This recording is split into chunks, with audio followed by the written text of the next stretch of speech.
warahmatullahi wabarakatuh. Selamat pagi anak-anak ibu semuanya. Pagi ini kita masuk seperti biasa dengan pembelajaran secara daring. Tetap kondisi jaga kesehatan, jaga kebersihan, jaga jarak sesuai dengan protokol kesehatan. Oke, pagi ini kita masuk materi bab 2, yaitu jaringan pada tumbuhan. Boleh anak-anak ibu lihat nanti semua materinya tentang jaringan pada tumbuhan. Di sini jaringan pada tumbuhan terdiri dari 3 bagian. Dari gambar itu ada bagian tunas, yaitu bagian tunas apikal, kemudian terdiri dari meristem apikal. Kemudian bagian tengah daripada tumbuhan ada kambium vaskuler, kemudian kambium yang mana termasuk meristem lateral. Kemudian bagian akar, nanti ada meristem yang akan membentuk akar lateral, kemudian ada rambut akar dan ada tudung akar. Yang mana bagian dari tumbuhan ini terdiri dari beberapa fungsi, yaitu meristem adalah di sini meristem adalah sebagai jaringan yang aktif selalu membelah. Sehingga untuk tumbuhan monokotil itu biasanya pertumbuhannya dari atas bagian ujung dan bagian ujung akar. Sedangkan dikotil biasanya dia akan terdapat pada kambium sehingga tumbuhan itu semakin besar. Oke. Kemudian jaringan tumbuhan itu terdiri dari 2 bagian, jaringan meristem dan jaringan permanen. Jaringan meristem itu ada bagian promeristem, kemudian meristem primer, meristem sekunder, meristem apikal, meristem interkalar, meristem lateral. Kamu boleh lihat di pembelajaran buku kamu.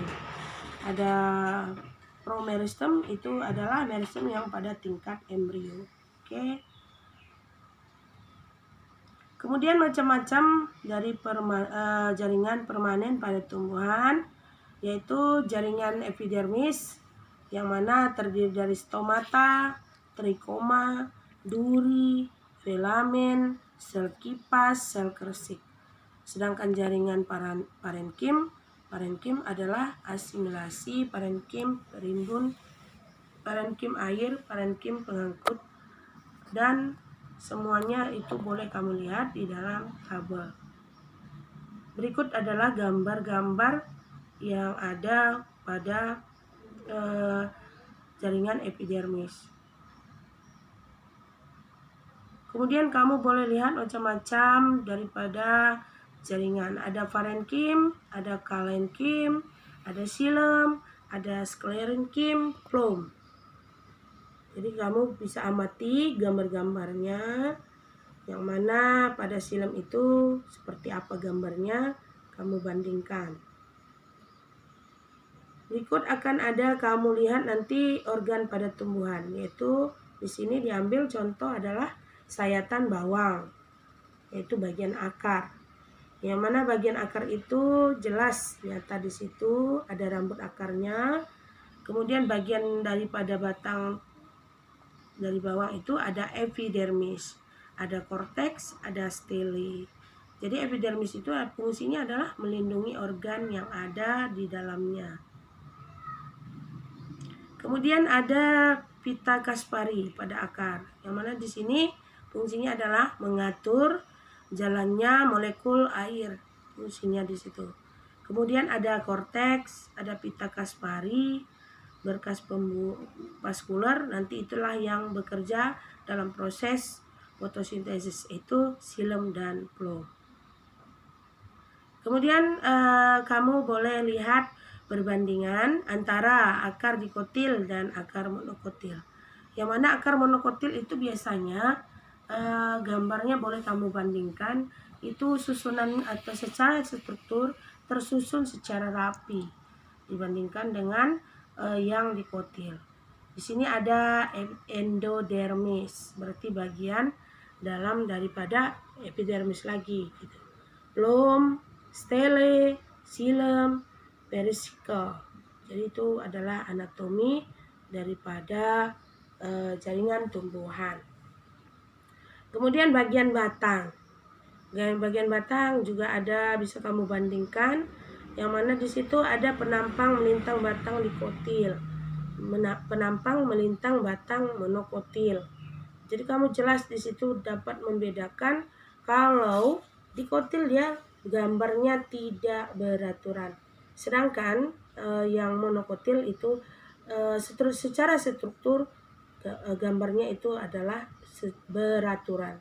Kamu boleh lihat. Ya, ini biasanya kamu jumpai pada batang palem, ya, atau sejenisnya, kelapa, batang sawit. Nah, kalau monokotil.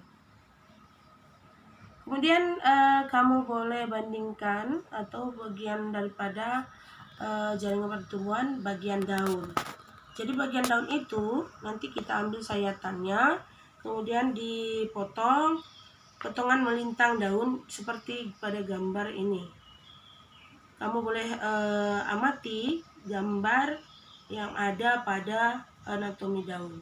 Yang mana anatomi daun ini nanti kamu bisa amati ada bagian kutikula, ada kolenkim, floem, xilem, sel penjaga, stoma, kemudian berkas pembuluh, kutikula, ada epidermis atas, parenkim palisade, parenkim spon, epidermis bawah.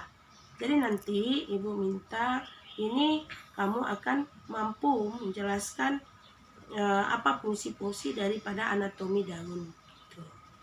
Contohnya, misalnya epidermis apa fungsinya, palisade apa fungsinya, spon apa fungsinya. Ya, itu harus kamu ingat. Mungkin untuk sementara yang harus kamu pahami adalah bagian daripada anatomi daun tadi itu harus kamu kerjakan sekarang. Apa fungsi epidermis? Nanti ibu berikan modul untuk pembelajaran jaringan pada tumbuhan. Sekian, tunggu modul yang ibu berikan. Wassalamualaikum warahmatullahi wabarakatuh.